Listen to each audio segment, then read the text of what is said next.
Hi guys, मैं हूं गौरी। आज के वीकली मार्केट राउंडअप में हम बात करेंगे 3 बड़ी कहानियों की जो कि आपके इन्वेस्टिंग लेंस को शार्पन करेंगे। क्या बजाज ऑटो का ईवी गेम डिसरप्ट होने वाला है, और वो भी चाइना के एक अनएक्सपेक्टेड मूव की वजह से?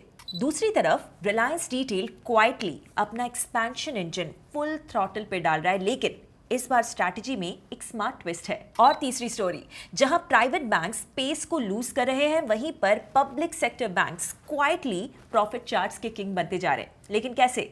ईवी डिस्ट्रप्शंस, रिटेल एम्बिशंस और बैंकिंग में साइलेंट रेवोल्यूशन, तीनों स्टोरीज इंटरकनेक्टेड हैं और इनमें छिपे हैं आपके अगले इन्वेस्टिंग क्लूज। चलिए शुरू करते हैं।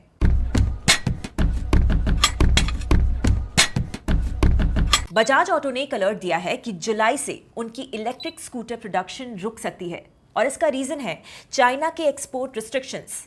अब चाइना के एक्सपोर्ट रिस्ट्रिक्शन से बजाज को क्यों फर्क पड़ता है? द रीजन इज इनके रेयर अर्थ मैग्नेट्स जो ईवी मोटर्स के लिए एसेंशियल हैं, उनकी सप्लाई चाइना से आती है, और चाइना दुनिया में इस मैग्नेट की more than 90% of processing capacity control करता है। लेकिन अब चाइना ने ही इन मैग्नेट्स के एक्सपोर्ट पर रिस्ट्रिक्शंस लगा दिए हैं, जिससे बजाज ऑटो की इन्वेंट्री खत्म होने के कगार पर है।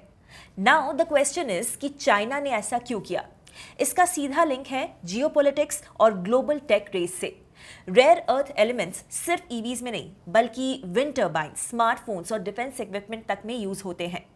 चाइना ग्लोबल सप्लाई चेन में इस क्रिटिकल रॉ मटेरियल के ऊपर अपनी मोनोपोली मेंटेन करना चाहता है, और एक्सपोर्ट कंट्रोल्स उसका एक स्ट्रेटेजिक टूल है जिससे वो ग्लोबल कॉम्पिटिटर्स पर प्रेशर डाल सकता है, स्पेशली यूएस और अलाइड मार्केट्स पर। चाइना की न्यू दिल्ली बेस्ड एम्बेसी ने क्लियरली ये बात बोली है कि China's lawful imposition of export controls on these items aims to better safeguard national security and interests. फिलहाल बजाज ऑटो ने यह बताया है कि उन्होंने मल्टीपल एप्लीकेशन सबमिट किए हैं अप्रूवल्स के लिए, लेकिन अब तक कोई भी क्लियरेंस उनको नहीं मिला है। अगर ये इश्यू रिजॉल्व नहीं होता तो जुलाई से प्रोडक्शन इम्पैक्ट हो सकता है। ये डिस्ट्रप्शन सिर्फ बजाज ऑटो तक सीमित नहीं रहेगा। इंडिया की ईवी इंडस्ट्री में ओला इलेक्ट्रिक, एथर, टीवीएस जैसे प्लेयर्स भी इस सप्लाई चेन के किसी न किसी हिस्से से चाइना के ऊपर डिपेंडेंट है। तो अगर सिचुएशन रिजॉल्व नहीं होती तो इंडस्ट्री वाइड डीलेस और प्रोडक्शन इश्यूज सामने आ सकते हैं। इंडिया ने 460 tons of rare earth magnets last fiscal year में इंपोर्ट किया था, मोस्टली फ्रॉम चाइना, और उस पर इंडस्ट्री एस्टिमेट्स इस फिस्कल ईयर में 700 tons of rare earth magnet import करने की एक्सपेक्टेशन है, which is valued at $30 million. ये क्लियरली दिखाता है कि हम चाइना पे सप्लाई चेन्स के लिए कितना डिपेंडेंट हो गए हैं और कितने वल्नरेबल भी। और आयरनी ये है कि इंडिया डोमेस्टिक ईवी प्रोडक्शन को अग्रेसिवली प्रमोट कर रहा है। PLI schemes, fame subsidies, state level incentives, सब कुछ लगा दिया गया है। लेकिन जब रॉ मटेरियल्स का सोर्स का कंट्रोल ही किसी और के हाथ में हो तो ग्रोथ का स्पीड बम्प अनअवॉइडेबल हो जाता है ना।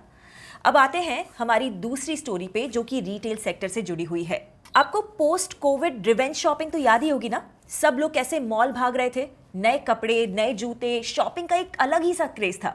लेकिन वो दौर अब खत्म हो गया है, और इसलिए अब इंडिया के top retailers Reliance retail, Arvind fashions, Aditya Birla fashion, V mart एक नए गेम प्लान पर फोकस कर रहे हैं। प्रॉफिटेबिलिटी पे फोकस, स्ट्रैटेजी के साथ एक्सपेंशन। आपको पता है पिछले 2 सालों में इन ब्रांड्स ने 100 नहीं हजारों स्टोर्स को बंद कर दिया है। सिर्फ रिलायंस ने ही 2100 से ज्यादा अंडर परफॉर्मिंग स्टोर्स शट किए हैं, फैशन से लेकर ग्रोसरी तक, क्योंकि छोटी सिटीज में डिमांड स्लो हो रही थी और इन्फ्लेशन भी लोगों के बजट को स्क्वीज कर रहा था। अरविंद फैशंस ने 70 स्टोर्स बंद किए, आदित्य बिरला फैशन ने 200 प्लस, वी मार्ट और शॉपर स्टॉप ने बड़े डिपार्टमेंट स्टोर्स को बंद कर दिया। पर अब ये क्लीन अप पूरा हो चुका है, और ये सब रिटेलर्स अब कह रहे हैं अब हमें प्रॉफिट चाहिए, केवल फुटप्रिंट से काम नहीं चलेगा। तो नई स्ट्रैटेजी आखिर है क्या? बड़े सिटीज, बड़े स्टोर्स, स्ट्रिक्ट बेंचमार्क्स, यानी हर नए स्टोर से प्रॉफिट चाहिए, नहीं तो टाटा बाय बाय, और बेटर लोकेशंस, बेटर प्लानिंग और कम गलतियां। ये तो है करंट प्लान। फ्यूचर प्लान्स क्या है? अरविंद फैशंस, टॉमी हिलफिगर और कैल्विन क्लीन वाले FY26 में 1.5 lakh square feet retail space add करने वाले हैं। Aditya Birla fashion that owns Pantaloons plus Louis Philippe and Van Heusen 300 नए ब्रांड स्टोर्स और 20 पैंटालून्स स्टोर को खोलने वाले हैं। Shopper stop 60 value fashion stores plus 7 premium ones, V mart small towns में केयरफुली एक्सपैंड करेगा, रेंट कंट्रोल और लोकेशन पे फोकस करके। स्पेंसर्स ये कह रहे हैं कि 6 महीने में प्रॉफिट नहीं हुआ तो स्टोर आइडिया रिजेक्ट। तो क्लियर है, रिटेल प्लेयर्स को ये बात समझ में आ गई है कि एक्सपेंशन बिना प्लानिंग के सिर्फ एक्सपेंस बन जाता है। जब रिटेल जायंट्स अपने एक्सपेंशन को फ्यूल करने के लिए फंडिंग और क्रेडिट को एक्सप्लोर कर सकते हैं, तब ये समझना काफी जरूरी है कि ओवरऑल बैंकिंग इकोसिस्टम किस शेप में है।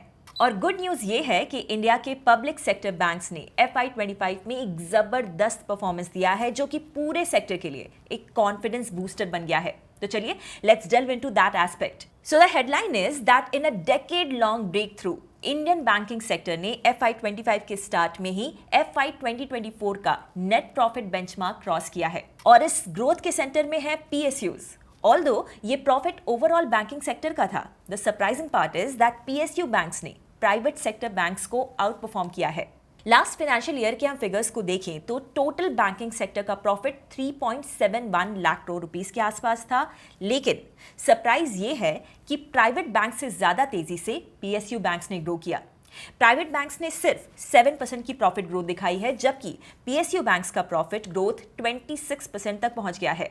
तो सवाल ये उठता है कि आखिर PSU बैंक्स, जो कि पहले NPAs और लो एफिशिएंसी के लिए नोटोरियस थे, उन्होंने सडनली इतना जबरदस्त परफॉर्मेंस कैसे दिया? फर्स्ट एंड फोरमोस्ट, पिछले कुछ सालों में गवर्नमेंट और RBI के प्रेशर से PSUs ने अपनी लोन बुक्स को क्लीन अप करने का काफी काम कर दिया है। ग्रॉस NPAs ड्रास्टिकली रिड्यूस हुए हैं और रिकवरी एफर्ट्स और NCLT बेस्ड रेजोल्यूशंस, जिनसे PSUs ने मेजर कॉर्पोरेट डिफॉल्ट्स को स्ट्रक्चर्ड लीगल वे में रिकवर किया है और लॉसेस कम करने में भी हेल्प हुई है। इसका सीधा इम्पैक्ट पड़ता है उनके प्रोविजनिंग कॉस्ट पर, जो कि अब कम हो गया है और प्रॉफिट्स नेचुरली इंप्रूव हो रहे हैं। इसी के साथ लेंडिंग पैटर्न भी बदला है। पहले जहां PSU banks large industrial loans में फंसे रहते थे, अब उनका फोकस है रिटेल लोन्स, MSME और एग्री लेंडिंग पर। इन सेगमेंट्स में रीपेमेंट साइकिल फास्ट होती है और डिफॉल्ट का रिस्क भी रिलेटिवली कम होता है, इसीलिए इनकी इंटरेस्ट इनकम भी स्टेडली इंप्रूव हो रही है। डिजिटल बैंकिंग और टेक अडॉप्शन ने भी गेम को चेंज कर दिया है। कई PSU बैंक्स ने कॉस्ट रैशनलाइजेशन किया, ब्रांचेस को ऑटोमेट किया और कस्टमर सर्विस को डिजिटल फर्स्ट बनाया। इससे उनका cost to income ratio improve हुआ है, यानी कि जितना पैसा वो कमा रहे हैं उसमें से ऑपरेशनल खर्चे कम हो गए हैं। एक और क्रिटिकल फैक्टर है कैपिटल पोजीशन। गवर्नमेंट ने टाइमली कैपिटल इन्फ्यूजन्स दिए और कुछ PSU बैंक्स ने अपने नॉन कोर एसेट्स को मोनेटाइज करके भी फंड्स रेज किए। इससे उनकी लेंडिंग कैपेसिटी भी बढ़ी और इन्वेस्टर कॉन्फिडेंस भी। और सोचिए, जब आपकी इकोनॉमी अग्रेसिवली एक्सपैंड करने का प्लान कर रही हो, तो इन्हीं PSU बैंक से वो क्रेडिट फ्लो आएगा जो कि ग्रोथ को फ्यूल करेगा। तो कहानी सिंपल है, EV डिसरप्शन हो या रिटेल का एक्सपेंशन, एंड में उन्हें चाहिए होता है स्ट्रॉन्ग बैंकिंग सपोर्ट। और जब बैंकिंग सेक्टर का बैकबोन यानी कि PSU बैंक्स इतना स्ट्रॉन्ग परफॉर्म कर रहा हो, तो ओवरऑल इकोनॉमी के लिए ये काफी सॉलिड सिग्नल है। तो ये थे आज के 3 बड़े मार्केट अपडेट्स। अगर आपको ये वीडियो पसंद आया हो तो लाइक करें, शेयर करें एंड सब्सक्राइब करना ना भूलें। मिलते हैं अगले एपिसोड में नए मार्केट इनसाइट के साथ। Investment in securities market are subject to market risks. Read all the related documents carefully before investing.